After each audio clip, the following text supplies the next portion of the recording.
The way that I overshare every time I film a video for this channel is insane. Anyway, Only Murders in the Building Season 4 finale. Before I get into my review of the episode, I have to say something really awkward and cringy, and just gonna have to handle it, okay? Thank you for being here and listening to my delusional theories and opinions, and mostly thank you for the comments. I think in the very early videos of Only Murders, I kept asking people to comment because no one would comment. And I mean, if you do YouTube videos, you know that comments are literally the best part because you can actually interact with people and see their reactions to what you've made. So thank you for engaging so much in the comments and actually being interested in the discussion and contributing a lot to it, because everyone had really good ideas. And I mean, a bunch of people in my comments even predicted some of the things that came to happen in the show, so that was fun. And I hope you stay for the rest of the shows that I'm going to be talking about soon. I already posted today the next one, which is going to be Lioness. Yeah.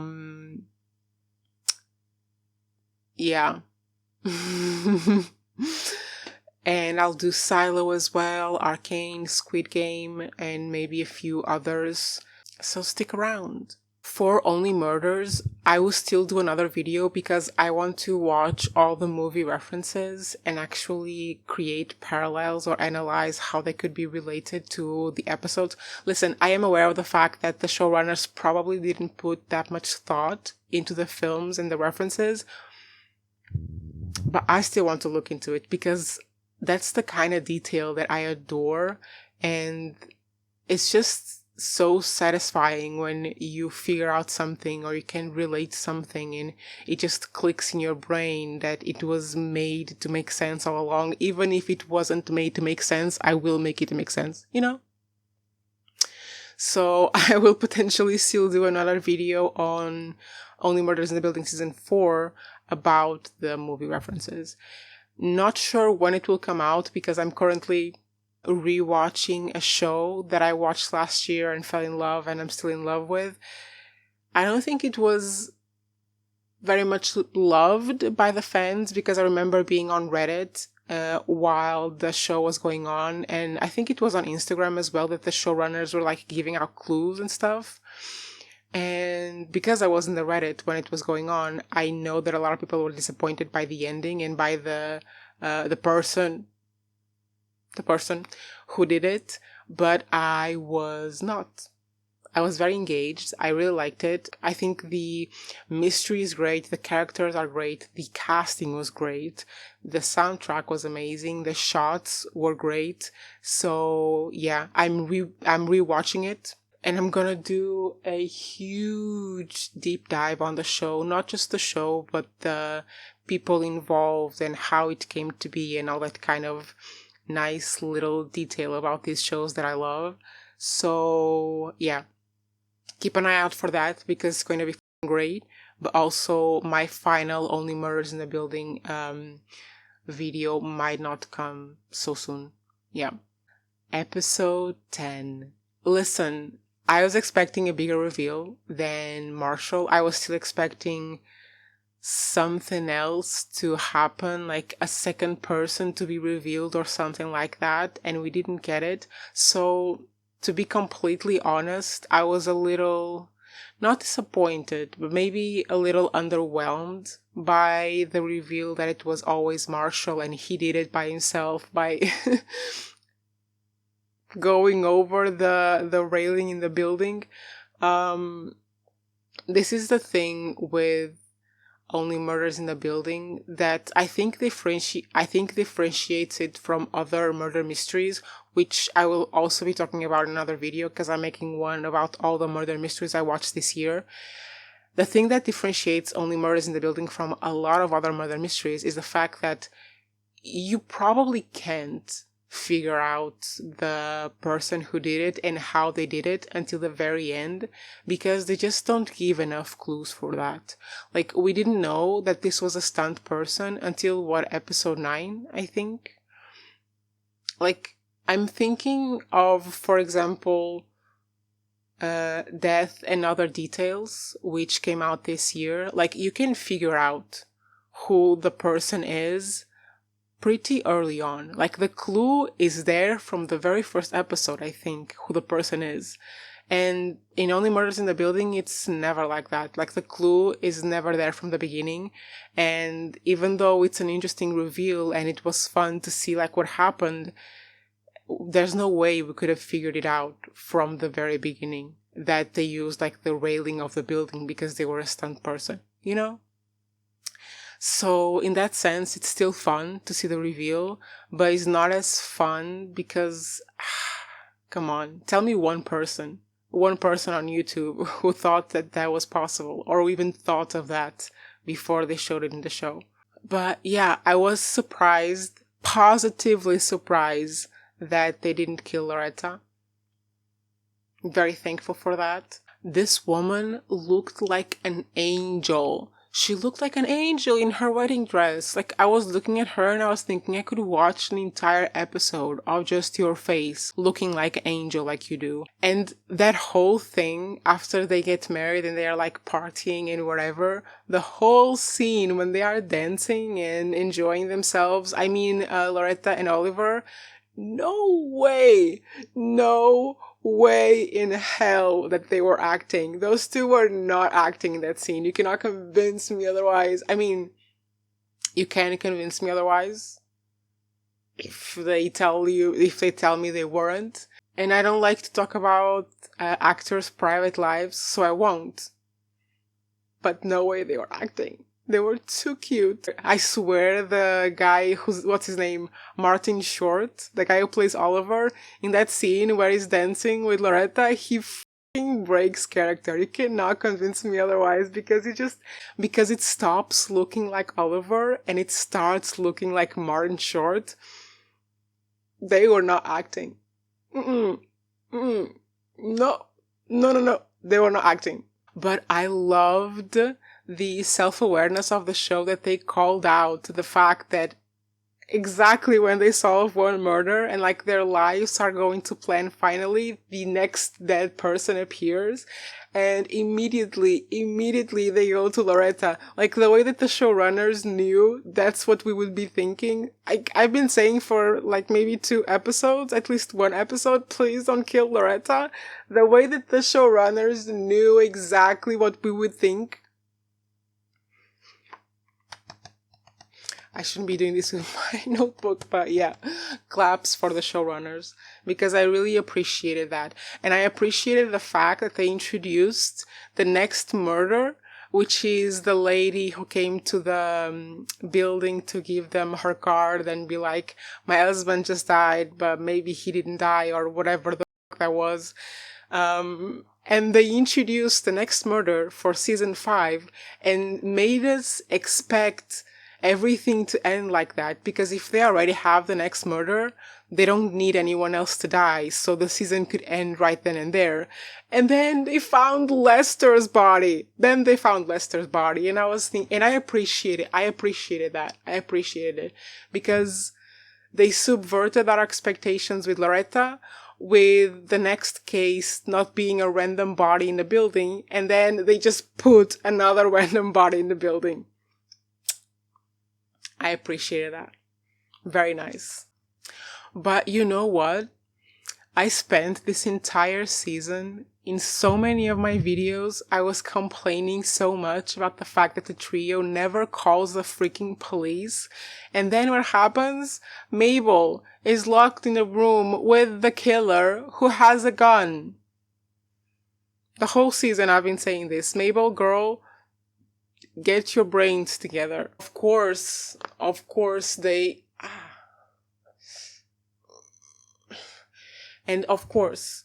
Oh, I just figured out something about my lighting. This side of my face is so not flattering. Is it the same? It is not. I mean, that's too white. It is not the same. My face is not symmetrical. Huh. I have nice cheekbones though. But my face is not symmetrical.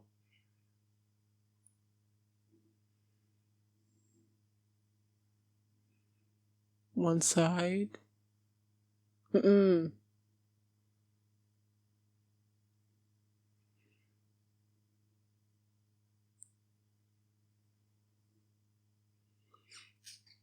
My face is not symmetrical. Damn it! Anyway, listen, I didn't enjoy the fact that they get away from Marshall with Eva Longoria's gun. In theory, I didn't enjoy it. The idea, I didn't enjoy it. The practicality of it was really funny, and I enjoyed it very much. The ledge thing was stupid, and I will not go back on this statement. Them dancing through the ledge was really funny.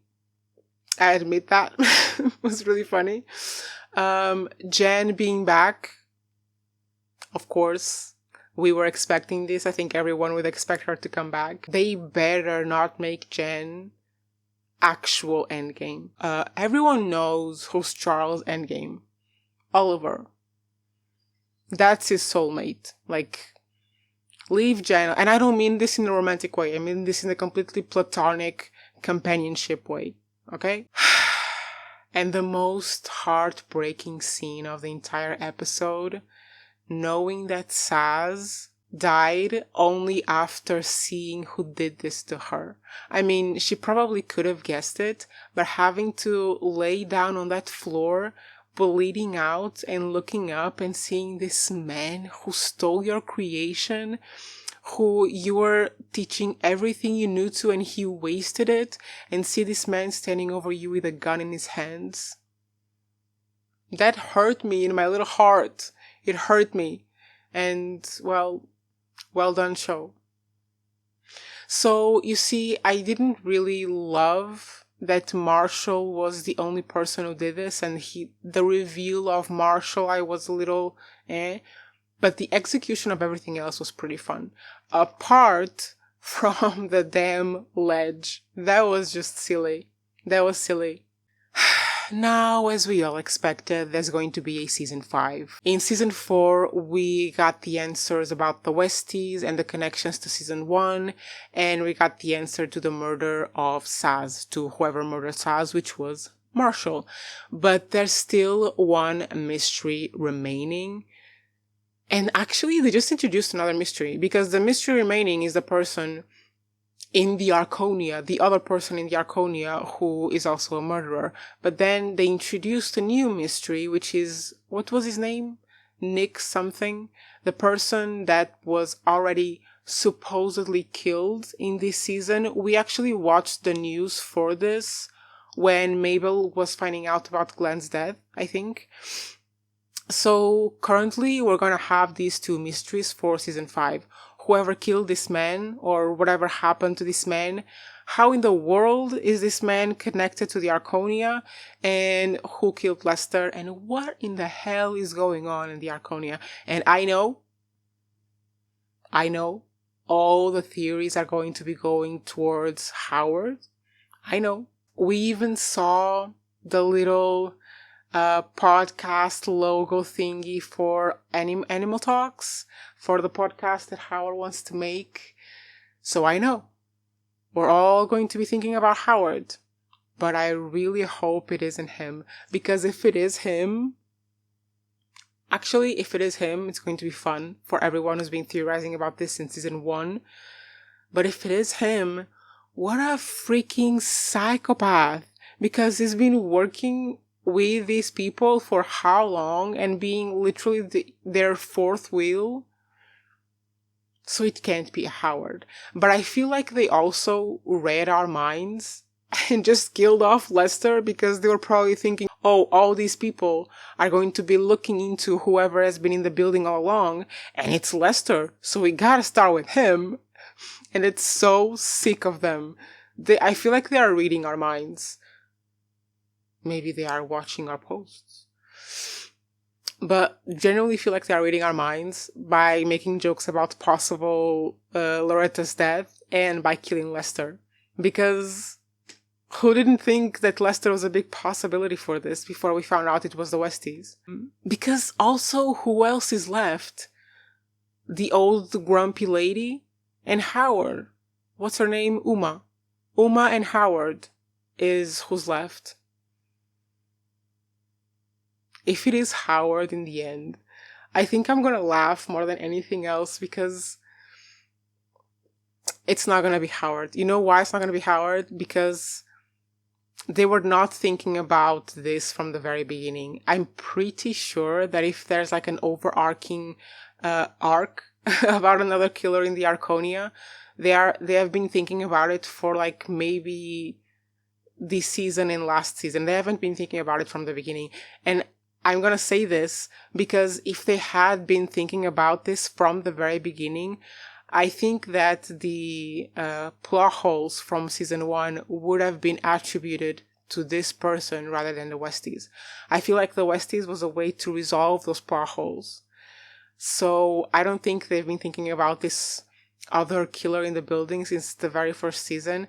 And I don't think they're going to make Howard the last killer, because I don't know. It's just a feeling. It wouldn't feel right. The way that they create these...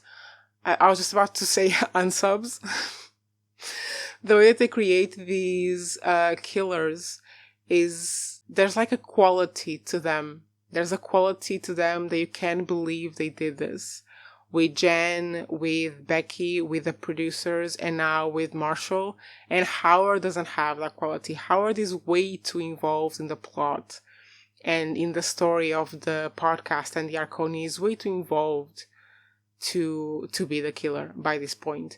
Now, I do think it's interesting what a lot of people point out about the fact that Howard doesn't seem to be employed doing anything and has enough money to live at the Arconia. So maybe he's involved in shady business. Is he the killer?